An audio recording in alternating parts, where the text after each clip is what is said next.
rakstniece un dažādu tādu brīnišķīgu pasākumu organizētāja. Viss, kas attiecās uz radošo rakstīšanu. Nu, lūk, un tagad mēs arī varam būt 4 nedēļas. Otrdienās mēs būsim kopā ar Lauru. Laura apmēram izstāstīs to savu darbības, to gaitu, bet tā doma ir tāda, ka apmēram stundu viņa stāstīs par tām tēmām, ko jūs visi izlasījāt. Pirmā nodarbība, piemēram, ir meklēsim atbildes uz lielajiem jautājumiem, kāpēc rakstīt un ko rakstīt, un kāda ir mana rakstām balss un praktiski radošās rakstniecības uzdevumi. Pie tā mēs arī pieturamies, vai ne, šajā brīdī. Bet, tad skatīsimies tālāk. Es pieņemu, ka viņa pieturēsies arī pie 2., 3. un 4. nodarbības. Un mēs varēsim tādus 4 ļoti labus vakarus. Tagad septembra beigas, bet tad jau būs oktobris, līdz oktobra vidum pavadīt. Vārds Laurai. Paldies, Anita. Labvakar visiem. Kad Anita minēja, ka cerams, ka es pieturēšos pie tēmām, es ļoti sasmaidījos, jo man likās, viņa mani jau pazīst. Es varētu aizmaldīties no tēmām, jo nodarbība vienmēr ir ne tikai vadītāja tāds īpašums, bet tas ir visas grupas kopdarbs. Un ja nodarbības reizēm mēdz aiziet savu gaitu, vadoties pēc tā, kur mēs paliekam, kam pievēršam vairāk uzmanības, kas mums pašiem ir interesantāk. Uzreiz saku, ka, protams, grūtāk, ka tas notiek attālināti un grūtāk, ka jūs esat tik daudz, jo es sākotnēji biju iecerējis, ka mēs tā skaisti runāsimies un diskutēsim, bet tad, kad es sapratu, ka jūs esat vairāk pa 5, tad es sapratu, ka diez vai mēs tā diskutēsim, vairāk būs jārunā man. Es to arī mēģināšu, bet uzreiz izstāstīšu, kā es to esmu iecerējis. Es ceru, ka visiem ir kaut kādi papīri vai tas pats dators. Jā, visiem ir droši vien datori, jo mēs veiksim tādu kā dubulto grāmatvedību. Man ir grāmatvežu izglītība un varbūt ir vēl kāds, kas zina, kas ir tur melnās grāmatas, zaļās grāmatas, tās, kas zem kases. Es kaut kādu atgriezenisko saiti no jums gribēšu dzirdēt un kaut kādus viedokļus, un es izdomāju, ka pamēģināsim darīt tā, ka jūs man oficiālo un skaisto atbildi rakstīsiet čatā, bet paši sev godīgi atbildēsiet kladēs vai lapiņās. Jo, ja vēl mēs zinām, ka šis tiek ierakstīts, tad es pieļauju, ka tādu savu viedokli godīgo un no sirds paust ir ļoti grūti, un man īstenībā šķiet, ka liela daļa par rakstniekiem kļūst arī tāpēc, ka tad no tā savu viedokļu var vispār tā skaisti un eleganti aizslīdēt. Un visu dzīvi var pārvērst daļu literatūrā. Bet jā, un man tā doma ir tāda, ka runāt es daudz nerunāšu. Es nestāstīšu teoriju, jo es nezinu teoriju.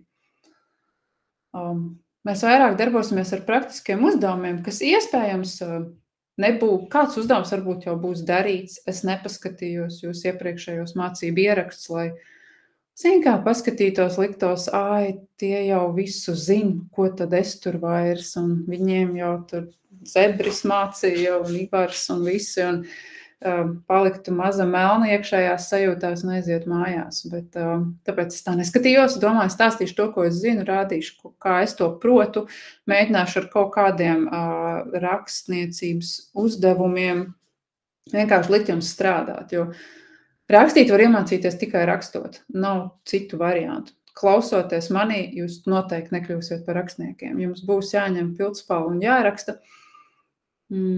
Un te ir tas viens no pirmajiem lielajiem jautājumiem, par ko es esmu domājusi visus šos gadus mācot radošo rakstniecību, vai rakstīt vispār var iemācīt.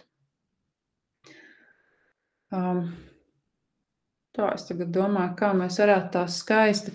Varbūt paceļ rokas tie, kuri domā, ka var iemācīt.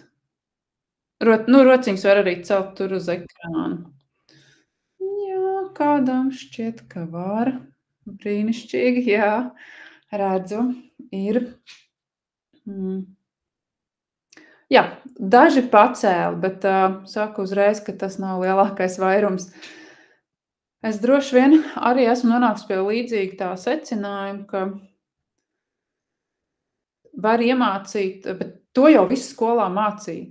Komatus var iemācīt to kaut kādu pamatu uzbūvi, stāstam, teorētisko bāzi, apgūt, bet iemācīt, kā to stāstu dabūt ārā no sevis, man šķiet, nevar tā īsti. Tas ir katra paša darbs kaut kādā ziņā ar viņu bailēm, ar savu kaut kādu drosmi, ar savu drosmi runāt skaļāk, kļūt pamanāmākam, jo uzrakstīt kaut ko, radīt, tas ir uzreiz kļūt pamanāmam. Te ir vislielākais klupšanas akmens, un to jau iemācīt nevienam nevar, kā pārvarēt tās bailes, rakstīt un runāt. Bet jā, ievadu nodarbība. Varbūt uzreiz, jā, pirms sākam darboties arī pastāstīšu par kā es biju iecerējusi to darbošanos mājās. Es katras nodarbības beigās jums došu tādu kā mājas darbu, kas nav obligāts, teikšu uzreiz, jo mēs zinām, kā ir ar tiem mājas darbiem.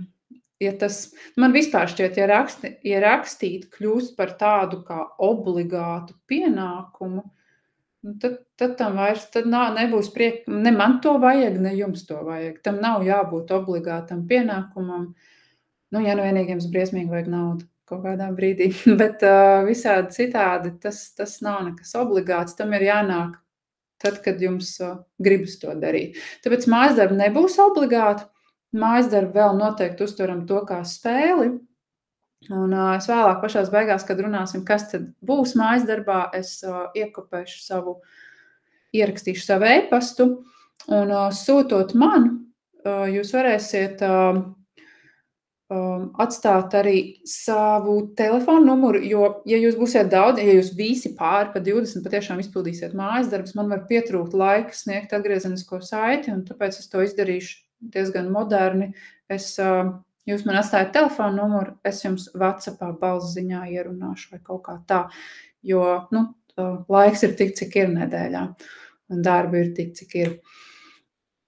Tas ir, ja jūs pildīsiet visi mājas darbi. Nav tā, ka es jūs cenšos tagad atrunāt no mājas darbu pildīšanas, bet es vienkārši mēģinu pastāstīt, kā tas būs. Bet tagad ņemam rokā savu melno grāmatvedību, jo mums ir jāatbild uz šo lielo jautājumu, kas man pašai ļoti interesē, kāpēc jūs gribat rakstīt, kāpēc jūs esat šeit. Un tikai es gribu kaut ko arī dzirdēt no jums, tad man ir milzīgs lūgums ierakstāt čatā to oficiālo skaisto atbildi, kāpēc jūs mācāties rakstīt. Kas tas ir? Un tur savā kladītē ierakstat, kāpēc jūs patiešām gribat iemācīties rakstīt. Ja atbildes sakrīt, lieliski. Tad, bet jā, es gribētu no jums kādas atbildes.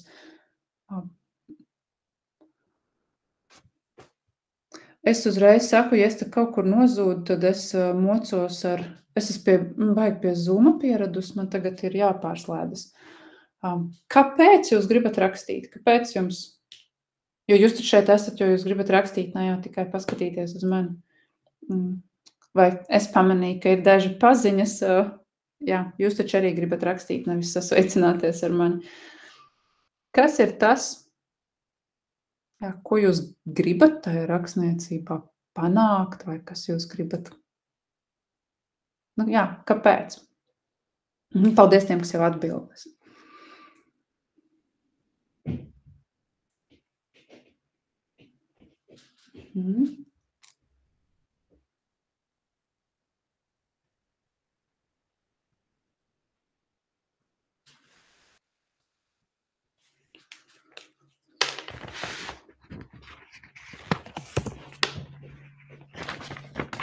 Kādu minūtīti šim droši var veltīt.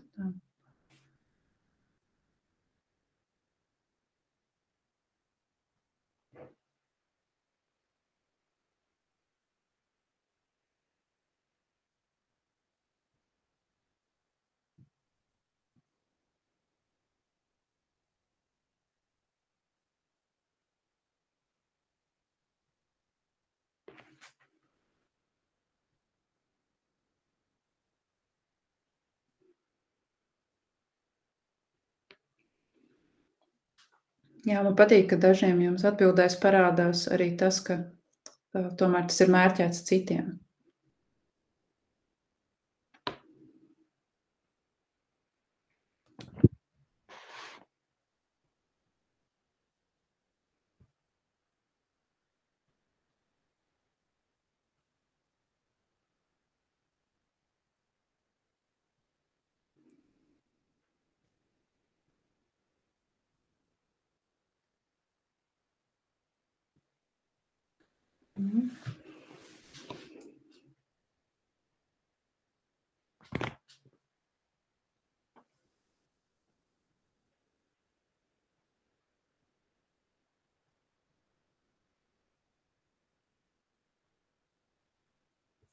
Jā, paldies. Tiešām liela daļa jau uzrakstījuši. Es nojaušu, ka diezgan godīgas atbildes. Tik drosmīgi, kā man ir teikuši jaunieši, ka viņi grib būt populāri, tik drosmīgi atbildi neredzu. Bet iespējams, ka jūs esat jau tajā saprātā, ka zinat, ka rakstnieks nav baigi populārā persona, tad jums jāiet uz šovu, ja gribat būt populāri. Kaut kā ģimene burkā vai kur, bet te neviens populārs negrib būt.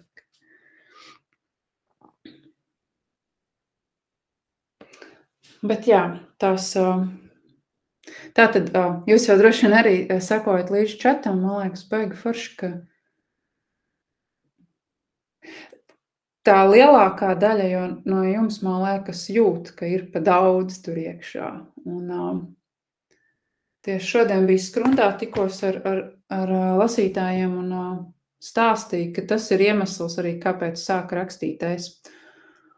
Un ka mums visiem kaut kas ir, kaut kas iekšā krājas, un tad mēs katrs meklējam to balsi, kādā mums to atdot. Un man, arī jums, es noteikti domāju, tā ir. Mēs esam uzķēruši, ka iespējams vārdi, bet rakstīti vārdi, jo tas skan savādāk kā runāt, ka tas ir mūsu, ka tas ir tas, kā mēs. Iespējams, jūs arī nepārāk labi gleznojat, labi daži droši vien jā, jūs nepārāk labi tamborējat, nevarat nepārāk veiksmīgi gobelēnus veidojat ar savu dzīves pieredzi, tad nu jūs labprāt to uzrakstīt. Un savā ziņā, jā, tie ir kaut kādi, mēs gribam izstāstīt savu dzīvi, lielākā daļa, es pieļauju. Un tad ir jā, tas jautājums, kā to izdarīt tā, lai tā gluži nav mana dzīve. Jo izstāstīt tādu dzīves stāstu vienā grāmatā jau droši vien var katrs, bet mēs zinām, stāstīsim savu dzīvi, apvainosies mamma, apvainosies vīrs, apvainosies bērni. Vieglāk to tiešām ir pārvērst literatūrā. Es atzīšos tikai jums un tiem, kas pēc tam YouTube ierakstā skatīsies, tiem miljoniem, ka es tā daru. Savu dzīvi pārvēršu prozā. Daļu literatūrā. Es ļoti ceru, ka mēs ar kaut kādiem uzdevumiem mums izdosies to, ko kaut kādu iedvesmu iedot tiem, kam tas varbūt šobrīd mazliet nozudis vai tāds dzīves rudenīgais panīkums. Mēģināsim. Tad man bija otrs jautājums, lielais un milzīgais, ko es gribēju jums pajautāt, ir, ja jūs būtu, kas ir tas žanrs? Piemēram, jūs man teiktu, jūs vēl neprotat, bet pieņemsim, ka jūs protat. Man ir buri nūjiņa, es uzsitu pa datoru un jūs visi esat jau gatavi rakstnieki. Kas ir žanrs, kurā jūs gribētu rakstīt? Romantika, fantāzija. Vai kāds jau to ir domājis? Varbūt arī ierakstat ašu čatā, lai redzam, cik mēs te esam dažādi. Detektīvs, nezinu. Ja jūs mācāt, jūs mākat. Jūs arī ķeraties klāt. Ko jūs rakstat? Dzeju, varbūt. Labi, lieliski. Varbūt kāds bērniem. Jā, te mums tādi pieaugušie visi. Varbūt kāds grib arī bērniem. Jā, ir kāds bērniem arī.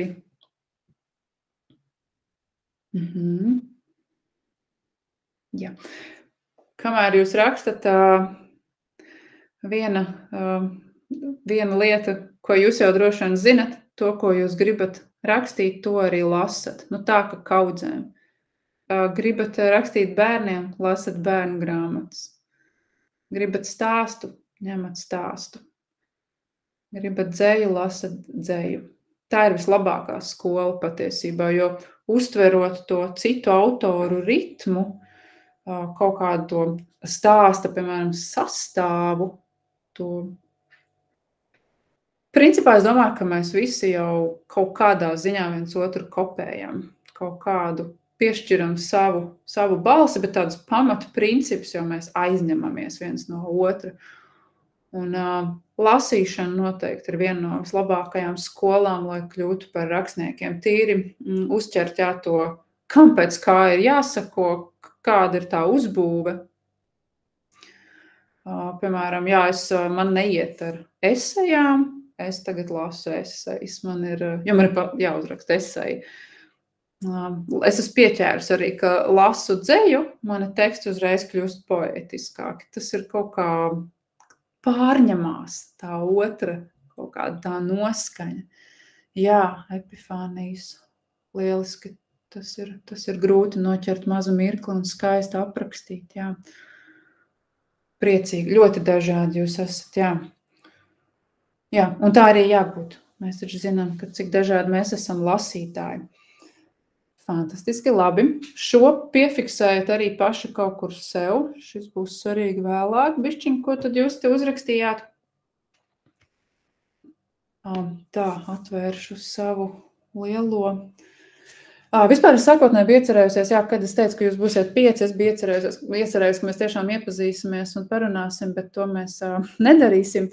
Mēs mazliet iesildīsimies. Es ļoti gribēju iesildīties ar savu vismīļāko tādu kā uzdevumu, ko es bieži izmantoju nodarbībās, jo viņā vienmēr kaut kā forši atbrīvojas tā rakstīšana, tāda viegla.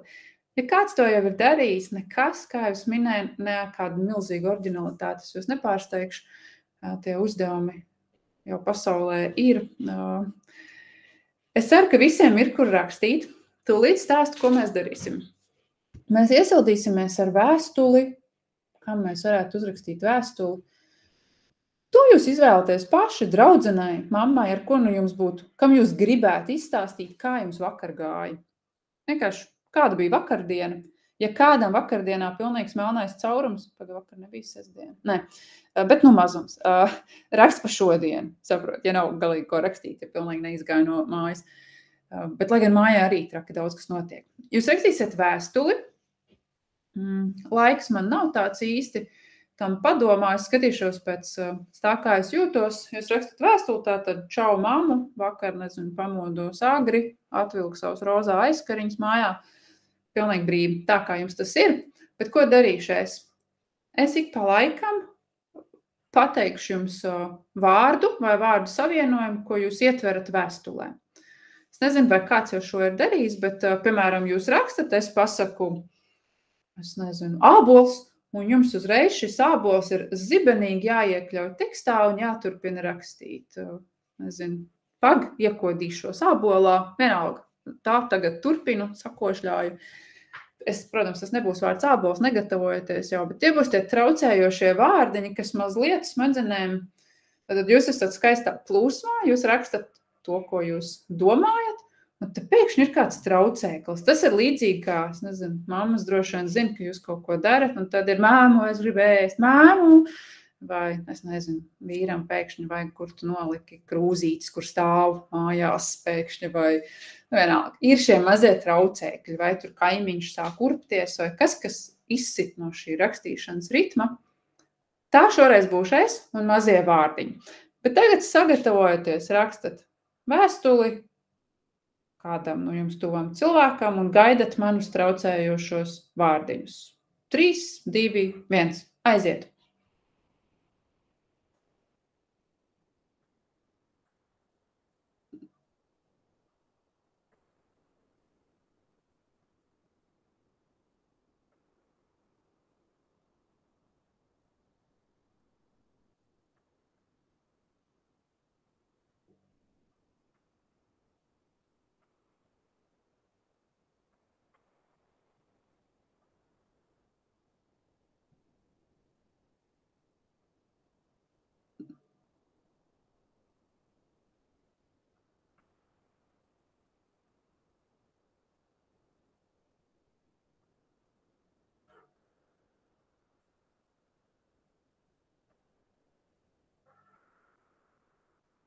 Tā būs mazais stop, pirmais vārdiņš, vārdu savienojums, kas jums jāiekļauj tekstā, ir purva laipa.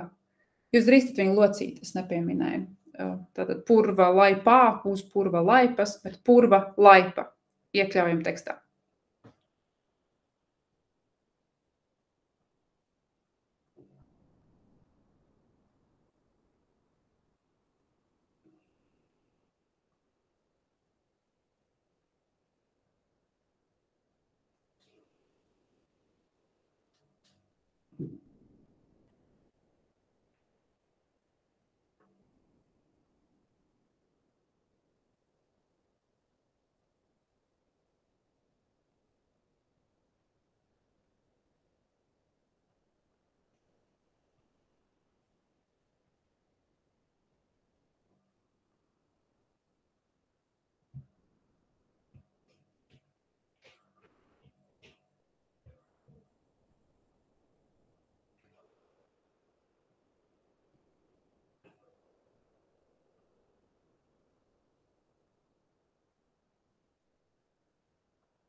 Tā, lai iet otrais vārds, un tas būs cīsiņi.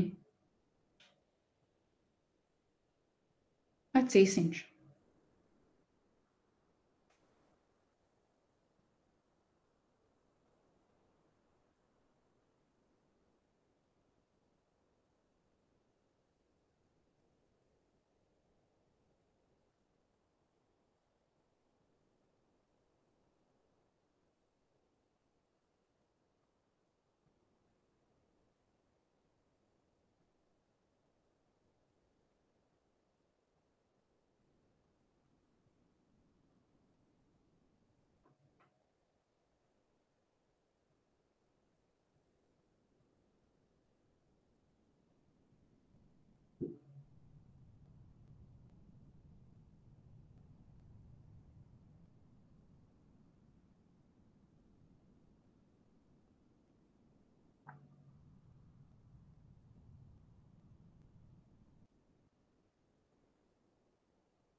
Tā, nākamais vārds ir filmēt.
Tā, dzīvē iet visādi, tāpēc ierakstam vēstulē arī vārdu skumji.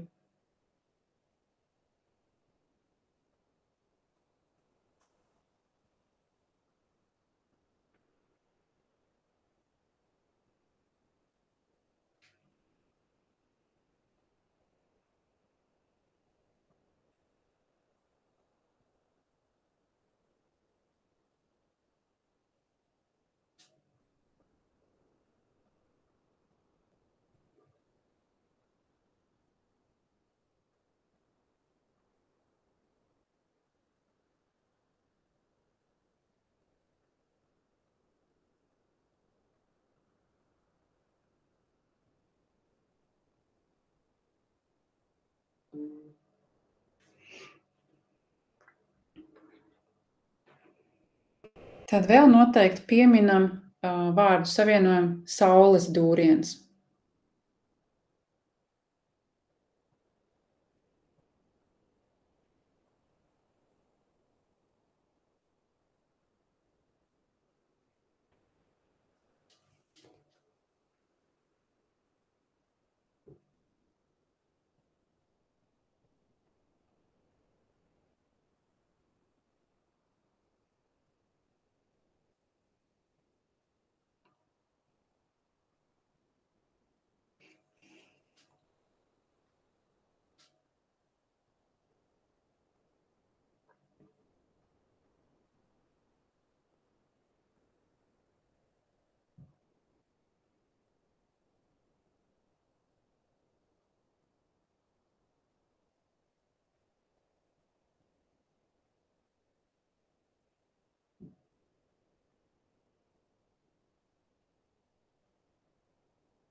Tāds skaisti domājam, kā nobeigt, un man liekas, ka nobeigt vienmēr var ar vārdu skriet.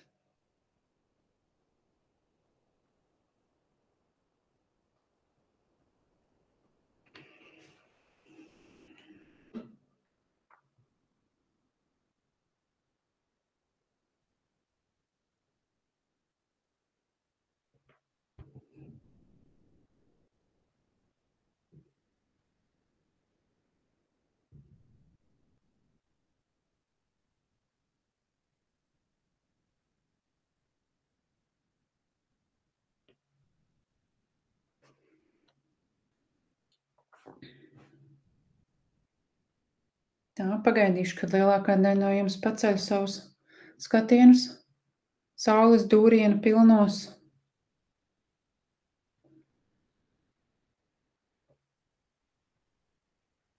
Tā, jā, izskatās, ka lielākā daļa ir vēstuli skaisti pabeiguši. Vēstules, es zinu, ka ir ļoti privāta lieta, bet būtu baigi forši, protams, ka kāds nolasīt, kas viņam ir sanācis, bet pirms šis kāds varbūt domā, vai viņam saņemties vai nē un lasīt, es mazliet pastāstīšu, lai ir dots pret dotu, mazliet privāti pastāstīšu jums un tiem 5 miljoniem YouTube skatītāju pēc tam, kas tad ir manas atbildes uz kāpēc rakstīt un ko rakstīt, kāpēc es sāku rakstīt. Tie, kas kaut ko ir lasījuši no maniem darbiem, droši vien ir pamanījuši, ka es tur skāru diezgan sociālas tēmas, un nevelti tas tā. Es rakstu par to, kas man rūp, par tām kaut kādām dzīves netaisnībām. Es rakstu par to, par ko man sāp sirds. Es mēģinu izrakstīt to, ko es pat esmu pieredzējusi. Nav tā, ka es esmu pieredzējusi visu no tā, ko es esmu uzrakstījusi, bet ļoti daudz, kas ir patiešām arī manis pazīts, tās ir manas emocijas, tā ir vientulība, jušanās nepieņemta, tas ir mobbings, tā ir vardarbība ģimenē. Es nevarētu uzrakstīt par šīm tēmām, ja es viņas tik labi nepazītu. Tagad, kad es rakstu jau 10 gadus, es arvien vairāk un vairāk esmu iemanījusies pāriet citos cilvēkos, respektīvi skaistāk pastāstīt arī citu pieredzes, bet tas sākums vienmēr ir vieglāks ar savu pieredzi. Un te man ir prātā vislabākais tāds piemērs, ko es pat arī esmu mēģinājusi, tātad kā uzrakstīt stāstu, lai neapvainojas vīrs, bērni un mamma, rakstīt to no cita skatu punkta. Tā var būt pārdevēja veikalā, kur strādā, rakstat viņas stāstu, bet kur viņa satiek jūs, kā viņa redz kaut kādu jūsu strīdu ar vīru.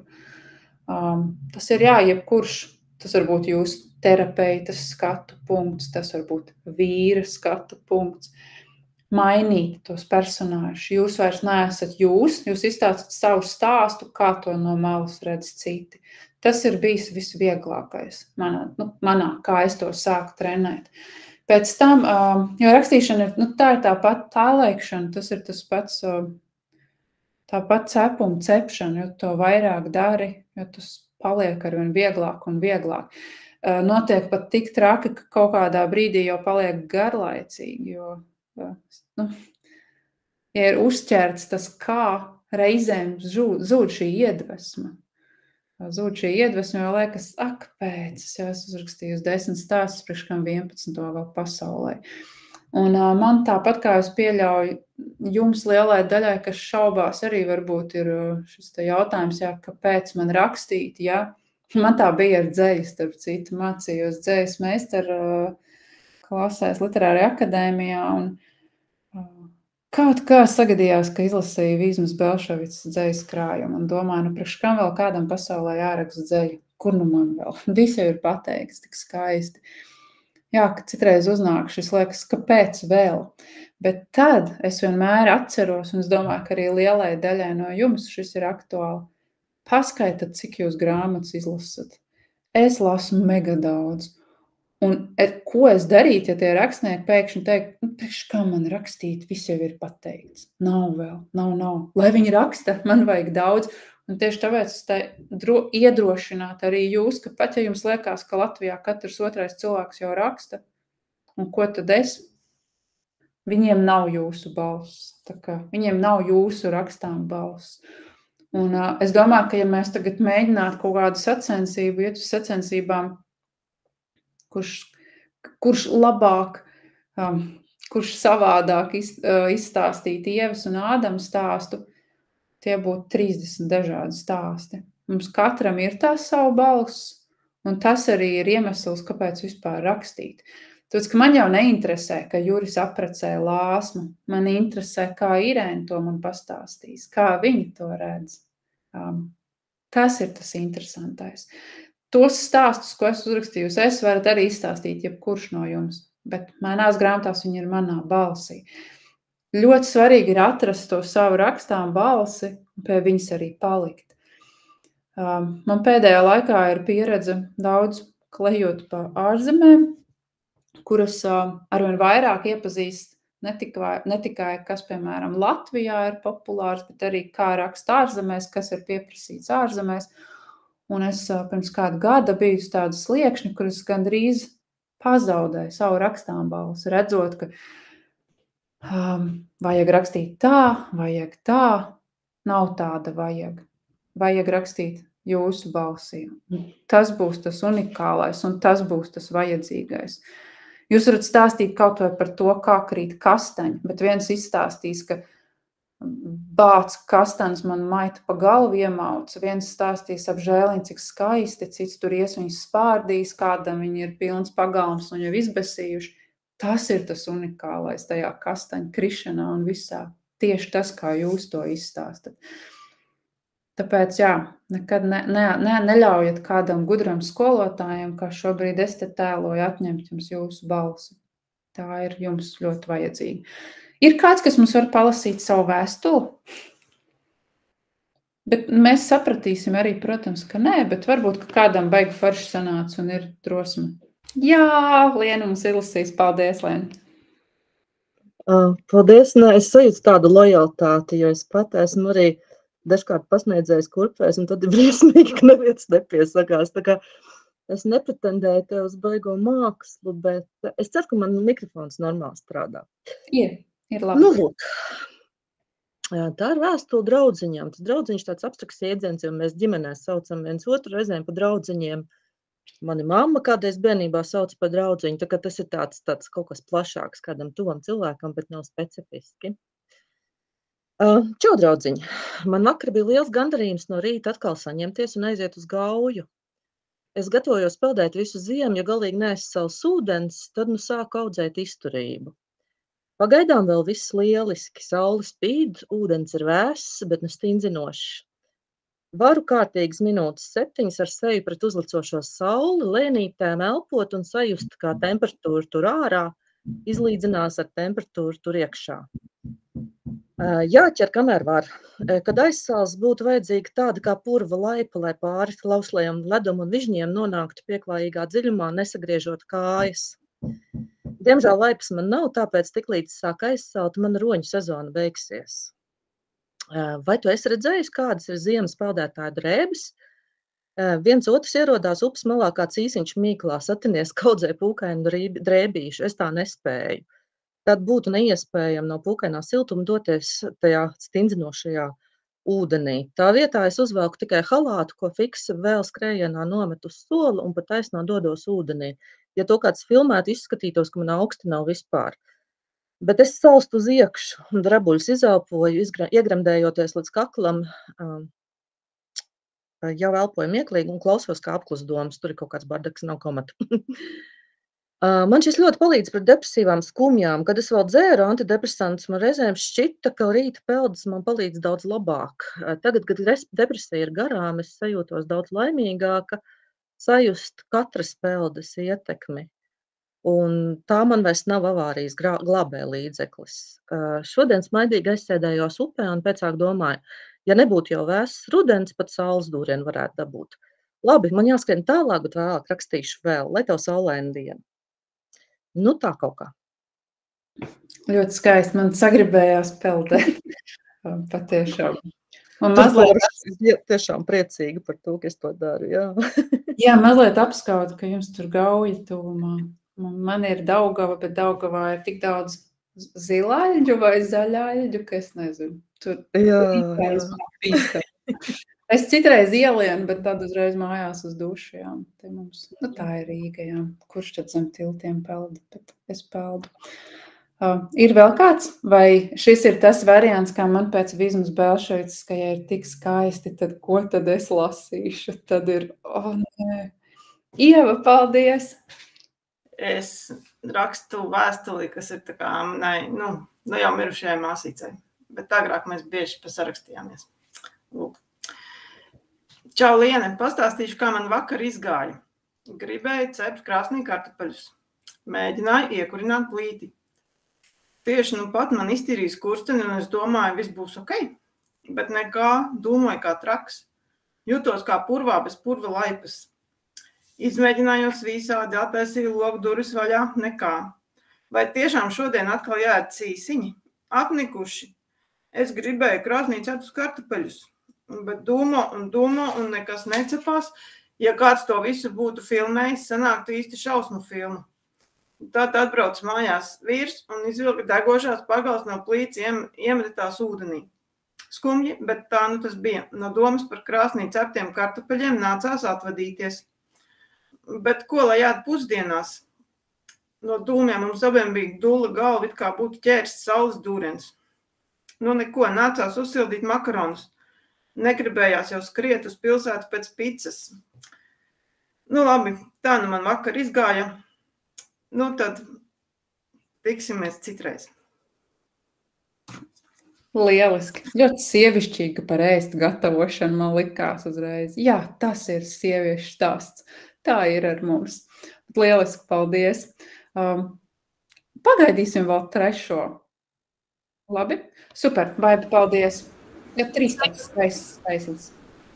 Sveiki, es ceru, ka man netraucē kaut fona troksnis. Tur virtuvē tiek ceptas vakariņas. Īlieties, ka tas ir speciāli un mies. Jā, labi. Tātad es rakstīju mammai. Čau, mamma. Vakar bija kārtējais rīts, kad bija ļoti grūti pamosties. Liekas, ka gulētas pietiekami garas stundas, bet tāpat no rīta sajūta, ka varētu gulēt vēl. Es zināju, ka man vajadzētu darbā būt agrāk, tāpēc centos lieki nekavēties. Uzvilku koši dzelteno kleitu un paņēmusi grāmatu lasīšanai, devos uz darbu. Man ļoti patīk lasīt pa ceļam, jo šķiet, ka tas ir vienīgais laiks dienā. Tas tāpat kā stāvēt uz purva laipas. Nav daudz variantu, kur doties, kā tikai pa laipu. Nav daudz variantu, kad lasīt, kā tikai pa ceļam uz un no darba. Drīz jau sāksies ziema, tāpēc, lai mani cīsiņi turot grāmatu neapsaltu, lasīšanai nāksies meklēt kādus mirkļus citās diennakts stundās. Darbā toties filmēju kādu plānotā pasākuma videoklipu. Nevienu nelaida klāt skatīties, tāpēc soļoju vienu savu darba vietu un ķēros pie kodēšanas. Ak, aizmirsu piebilst, ka šorīt bija pavēsts, tāpēc rīta tēja bija ideāls variants, lai sasildītu savus apsalušos cīsiņus. Skumji, ka vasara ir beigusies, ļoti var just, kā ar septembra sākšanos gaisā virmo rudens elpa. Es nespēju nokoncentrēties uz darbu. Varbūt nedēļas nogalē biju dabūjusi saules dūrienu. Galva smaga, nedaudz dūla, domāt grūti. Ļoti gaidīju pusdienas, jo tās vienmēr ir lielisks pārtraukums starp dienas cēlieniem. Skriet vakar nesanāca, toties šorīt gan. un tas deva lielisku lādiņu šodienai. Lai tev lieliska diena. Tā. Paldies! Nu, kā var nesmaidīt pēc šādām vēstulēm? Man liekas, ka visiem tas smaids līdz ausīm. Ka paldies drosmīgajiem, kas lasīja.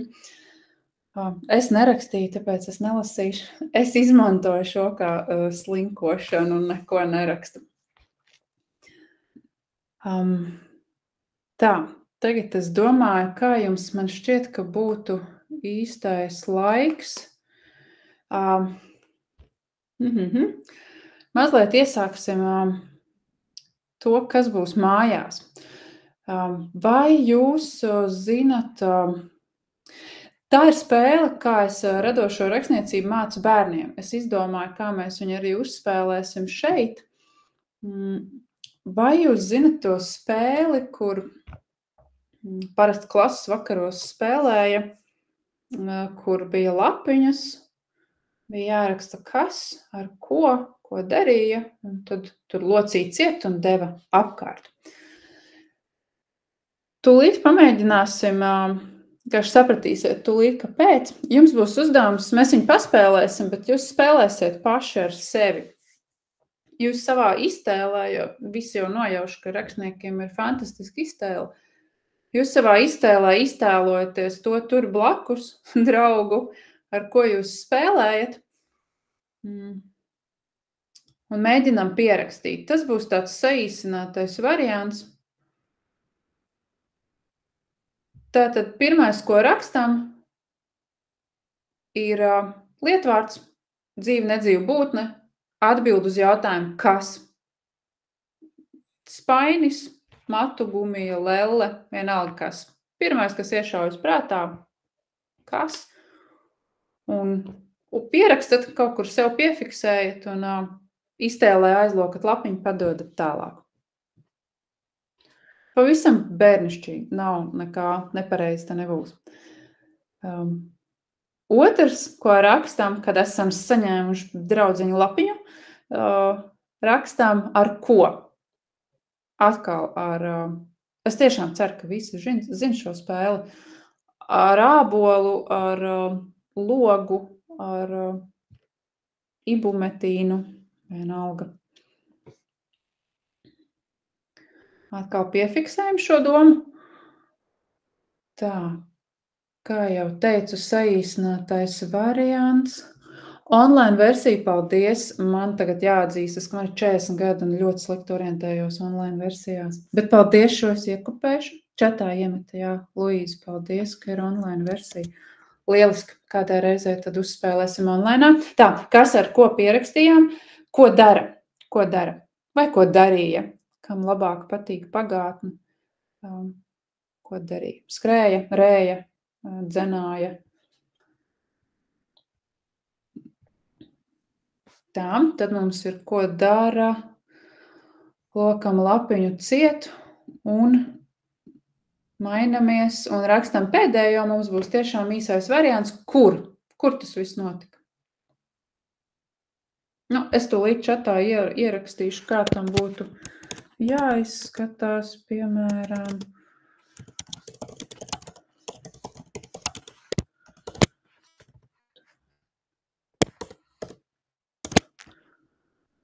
Nu jā. Kaut kā tā tas būtu. Kopumā jums būtu viens tāds teikums, pavisam brīvs, un es ceru, ka ne pārāk nopietnas. Šis ir princips, kā bērniem vislabāk paskaidrot, ja runa iet par stāstiem. Bet te es varbūt uzreiz jums atzīšos, ka tas, ko ir ļoti grūti runāt par kaut kādām formām, par stāstu, par romānu, par epifāniju, par noveli, jo mūsdienās tas viss ir ļoti, ļoti saplūdis kopā. Ja mēs paskatītos tiešām tādu teoriju, es reiz iepazinos, kas ir padziļināta stāsta teorija un sapratu, ka iespējams nevienu stāstu nekad dzīvē neesmu uzrakstījusi.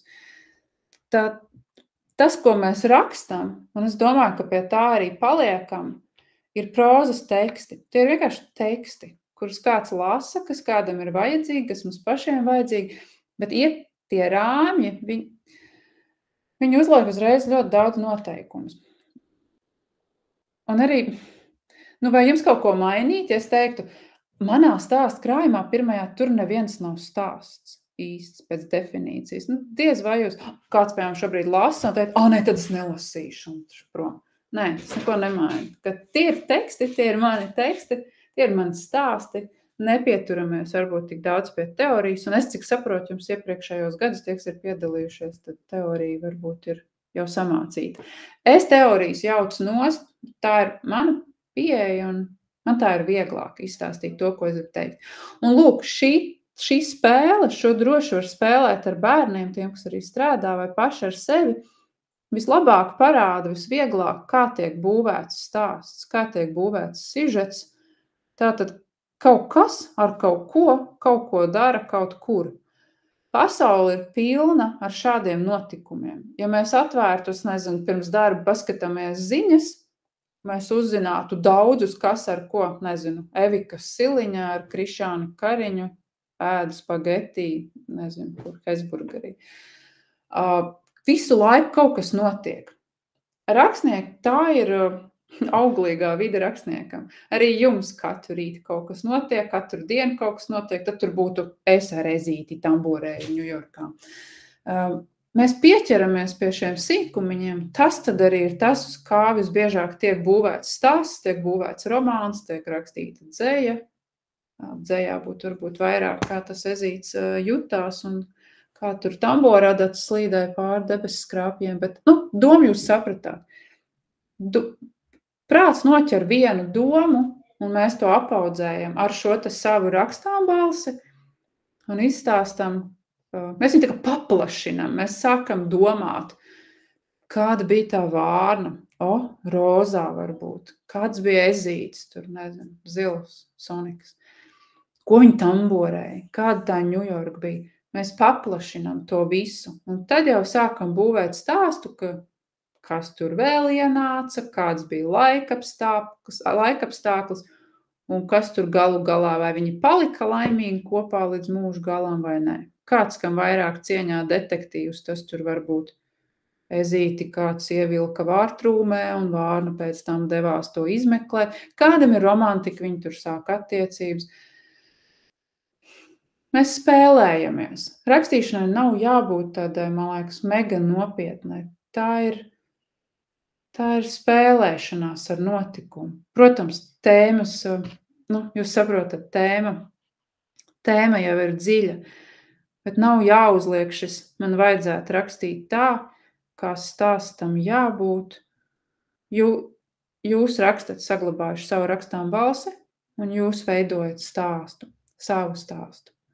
Kā jūs gribat? Ar cik garu ievadu gribat, cik garu? Jūs veidojat prozas tekstu, es pārfrāzēšu.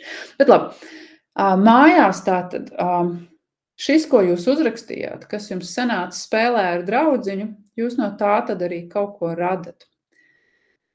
Ideālā variantā ir, ka jūs radat to, ko jūs rakstījāt pirms tam. Kāds varbūt dzeju gribētu rakstīt, kāds gribēja rakstīt stāstu pieaugušajiem. Tas nozīmē 18+, nezinu, labi, es sapratu. Kāds kaut ko psiholoģisks, kādam ir ceļojuma apraksts lielisks, viņam, es nezinu, kas tur ir jums, bet man ir vārna ar Ezīti, tātad kaut kur aizceļos no Ņujorkas. Jebko, saprotat, jūs paņemat sev tuvo žanru, paņemat to, kurā jūs jau esat rakstnieki, paņemat savu šo te īso, mazo notikumu, pieņemsim no Twitterī izlasījāt, jā, un jūs to rakstat. Tas būs mājas darbs. Ja kādam arī ir kaut kas tikpat dīvains kā vārna ar Ezīti tamborēju Ņujorkā, droši ar tiem mēs čatā, mēs te vēl pasmiesimies. Bet, jā, varbūt ir kāds jautājums par šo visu. Nav noteikumu, Edgar, nav noteikumu. Mājas darbam, ka pie manis nav noteikumu. Pilnīgi, tas var būt 5 teikumu, A4 lapas, tad citā stāsts A4 lapa ir mega grūti. Tas ir tiešām A4 formāts vispār. Ja man ir kāds pasūtījuma darbs A4, tas ir grūti. vieglāk ir bišķiņi izplūst tām 2, 3 lapām. Bet, protams, ja jūs rakstat dzejoli, tad tas ir maz. Nav. Jūs esat tiešām kā bērni paspēlējušies, patiešām. Šis būs interesanti, ja jūs no šī mēģināsiet kaut ko pieauguši dabūt. Bet, starp citu, jā, tāds bija mans sākums, rakstnieces sākums. Es sāku rakstīt, tajā brīdī dzīvoju Ventspilī, un rakstīju, bija Kurzemes prozas lasījumi izsludināti, un es domāju, man arī kaut kas jāuzraksta. Es uzrakstīju pasaku pieaugušajiem par lapsu, kur it kā pārvākusies uz laukiem. Viņi bija frizieri, man liekas, bet jā, es reāli tā arī kaut kādus zvērus ievedu pieaugušo pasaulē, un tā bija atslēga. Es uzvarēju, es tiku uz Rīgu, un tā sākās mana karjera. Jums arī, man liekas, bija Vidzemes prozas lasījumi, varbūt rakstat stāstos, sūtat prom, tiksiet, tālu tiksiet dzīvē. Lieliski jums ir. Saule ar pirkstiem spēlē, bingo pastāv. Paldies, Aija. Lieliski. Jā, tātad, man liekas, visu pateicu. Un mājasdarbu tātad daram tā, nav obligāti, garums, jūs izvēle, jūs esat noteicējis par savu tekstu. Jūs esat teksta pavēlnieks. Tie, kas grib, sūta man, dabūs atgriezenisko saiti, atsūtīs 5, dabūsiet rakstiski, atsūtīs 20, dabūsiet ļoti iespējams skaisti ierunātu. Bet apsolu visiem, jā. Ja tas ir viss, nezinu. Anita teiks arī kādu noslēgumu vārdu vai... Bet droši var palikt vēl. Kā tad tiekamies nākošajā otrdienā. Paldies, Laura.